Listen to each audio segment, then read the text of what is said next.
गणेश जी का दांत कैसे टूटा, जानिए 4 रोचक कथाएं।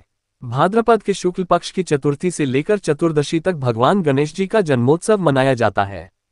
पुराणों में गणेश जी के दांत के टूटने की 4 कथाएं मिलती हैं। गणेश जी का दांत किसने तोड़ा या उन्होंने खुद ने ही तोड़ लिया, इसको लेकर कुछ कथाएं। आओ जानते हैं उन सभी कथाओं को संक्षिप्त में।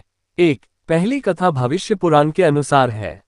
हालांकि इस पुराण को मध्यकाल में ही लिखा होना माना जाता है, इसीलिए इसकी कई बातों पर विवाद है। कहते हैं कि एक बार गणेश जी के बड़े भाई कार्तिकेय स्त्री पुरुषों के लक्षणों पर कोई ग्रंथ लिख रहे थे। उनके इस कार्य में गणेश जी ने विघ्न डाल दिया, जिससे क्रोधित होकर कार्तिकेय ने उनके एक दांत को पकड़कर तोड़ दिया।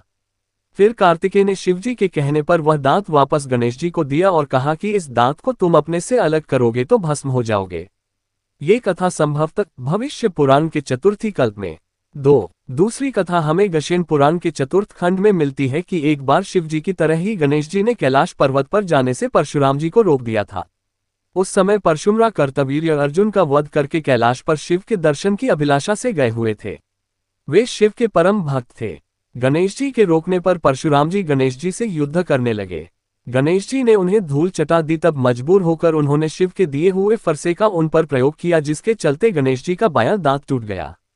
तभी से वह एक दंत कहलाने लगे। इस कथा को ही सबसे प्रामाणिक और सही माना जाता है। 3.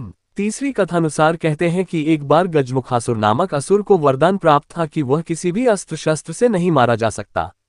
इसीलिए वह ऋषि मुनियों को परेशान करता रहता था। ऋषि मुनियों ने जब प्रार्थना की तो गणेश जी ने इससे युद्ध किया और इस दौरान असुर को वश में करने के लिए गणेश जी को अपना एक दांत स्वयं ही तोड़ना पड़ा था। 4. चौथी कथानुसार महर्षि वेद व्यास जी ने गणेश जी से महाभारत लिखने की प्रार्थना की तो उन्होंने कहा कि इस शर्त पर लिखूंगा कि आप बीच में ही बोलना न रोकेंगे। तब महर्षि ने भी एक शर्त की, आप जो भी लिखेंगे वह उसे समझकर ही लिखेंगे। गणेश जी भी शर्त मान गए। अब दोनों ने काम शुरू किया और महाभारत के लेखन का काम प्रारंभ हुआ। महर्षि के तेजी से बोलने के कारण कुछ देर लिखने के बाद अचानक से गणेश जी की कलम टूट गई। अब अपने काम में बाधा को दूर करने के लिए उन्होंने अपने एक दांत को तोड़ दिया और स्याही में डूबाकर महाभारत की कथा लिखने लगे। इसे लाइक, कमेंट, शेयर करें। कहानी अच्छी लगी हो तो सब्सक्राइब करना ना भूलें। गणपति बप्पा मोरया।